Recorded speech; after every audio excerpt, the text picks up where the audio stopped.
Review. Batman has a long history of escaping from some of the deadliest traps a brilliant criminal mind can devise. In his Bat utility belt is a gadget to get him out of nearly any predicament. But in Batman Arkham Origins, there's one trap Batman can't escape from: the trap of expectations. I seen your act! I ain't done nothing you not done!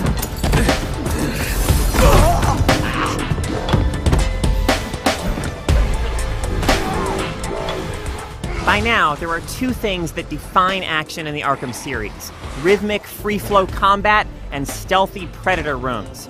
Arkham Origins has those elements in spades, but it doles them out in a straightforward, predictable fashion that lacks the inspiration of the earlier Arkham games.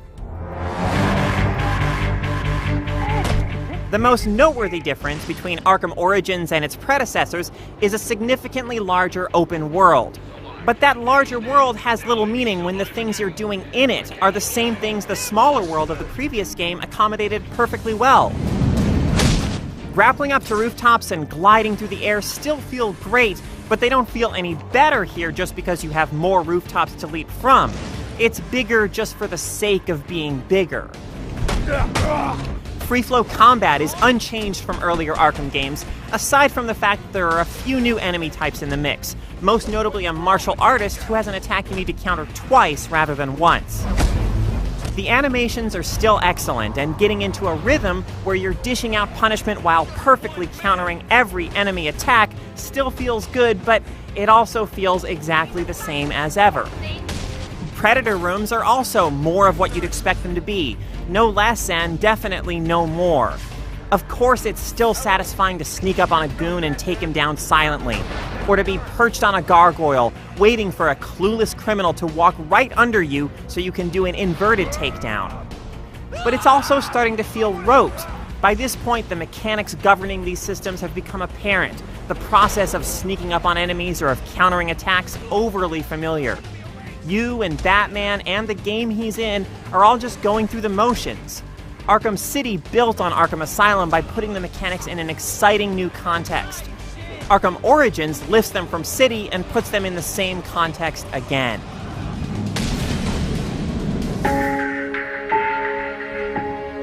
There is one new mechanic in Origins, a significantly overhauled case file system. As someone who's always been fascinated by the detective facet of Batman's character, I had high hopes that this would make investigating crime scenes an involving process that would test my intellect. You scan evidence to reconstruct the events of a crime and have to scrub back and forth through the reconstruction to track down more evidence to scan. There's some CSI Gotham City entertainment value in watching the pieces of the reconstructed crime come together, but your role in the process is minimal. The one area in which Batman Arkham Origins delivers occasional flashes of inspiration is in its story, which establishes where Batman's adversarial relationships with the criminals who loom large in the Arkham games began, and how he forged an uneasy alliance with James Gordon, a good cop in a police force plagued by corruption. It dabbles in questions about whether Batman's presence doesn't just fuel the fires of criminal activity in Gotham, and in its best and most genuinely surprising moments, explores how Batman and the Joker are two sides of the same coin. Who do you see when you look at me?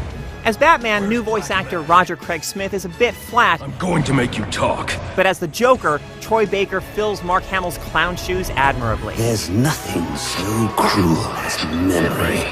Batman's eventful Christmas Eve begins, however, with a less outlandish criminal. The organized crime lord Black Mask, tired of the pressure Batman has been putting on his operations for the past few years, puts a bounty on Batman's head, calling 8 world-class assassins to Gotham, including the muscle-bound Bane, the poisonous Copperhead, and the efficient Deathstroke.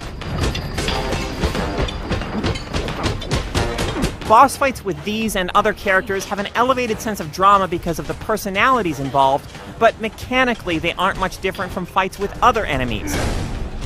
Defeating Deathstroke requires good countering. Against Bane, you use stuns and beatdowns, and so on. Arkham Origins also includes a competitive multiplayer mode in which 8 players are split into 3 teams: Bane's thugs, Joker's henchmen, and the dynamic duo. The Bane and Joker teams aim to eliminate each other, while Batman and Robin strive to take out enough criminals from either side to disrupt their operations. This unusual structure has potential. As a criminal, the need to be vigilant against heroes swooping out of the shadows while also trying to pick off opposing criminals should keep you on edge. But in practice, it all feels sloppy. Weapon accuracy is all over the place, and only being able to sprint a very short distance makes criminals feel weak and inept. Meanwhile, as the heroes, combat lacks the rhythm and impact that makes it empowering in single player, and you go down so quickly to enemy attacks that you feel more like a Gotham City imposter than a real hero. Batman Arkham Origins is a deeply predictable game. It gives you exactly what you'd expect in another Arkham game without doing anything to push the series forward. In the absence of new elements, the tried-and-true free-flow combat and Predator mechanics feel routine rather than inspired. Origins is worth experiencing for the way it sets the stage for the events of the other Arkham games, but it also resides squarely in their shadows. No one does